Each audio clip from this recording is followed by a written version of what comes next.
Here I have a Cannondale Lefty 29er DLR carbon. Trying to take the fork off.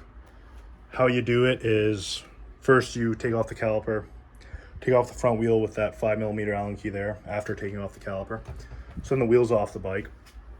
Loosen up this bolt and this bolt on the crown clamps. Probably take off the handlebars. Then you have this, which is bottom cap, but similar to the top cap.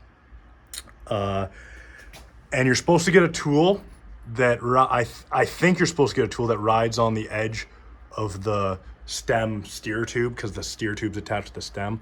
I don't have that tool. I've been hitting on this and threads aren't damaged yet, but there's a high chance to damage them because you're hitting with a hammer. This one's kind of seized in there, by the way.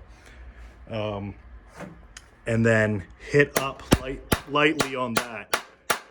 Again, if you damage the threads doing that, you might need a new stem and bottom cap. But as you can see here, I've broke it loose from the top crown.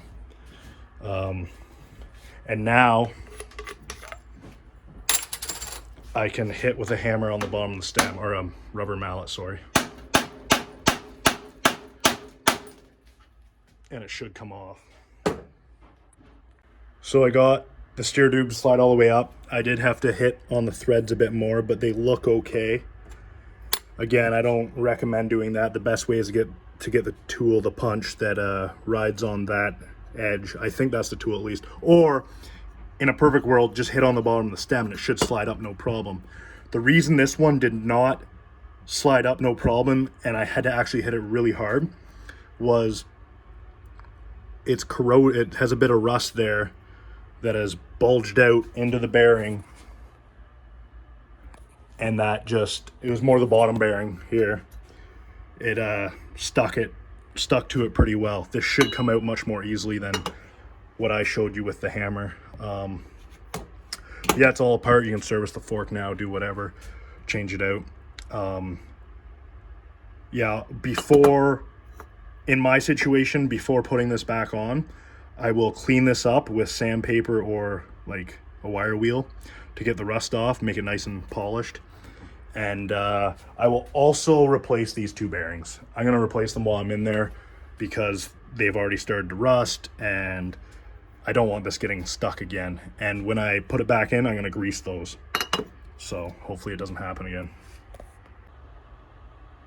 So here are the bearings. The top one's good, obviously.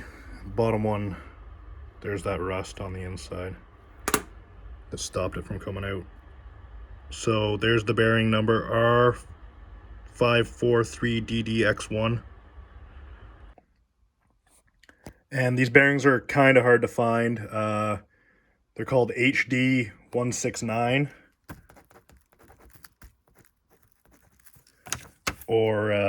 And their exact measurements are 39.7 by 50.8 by 7 millimeters.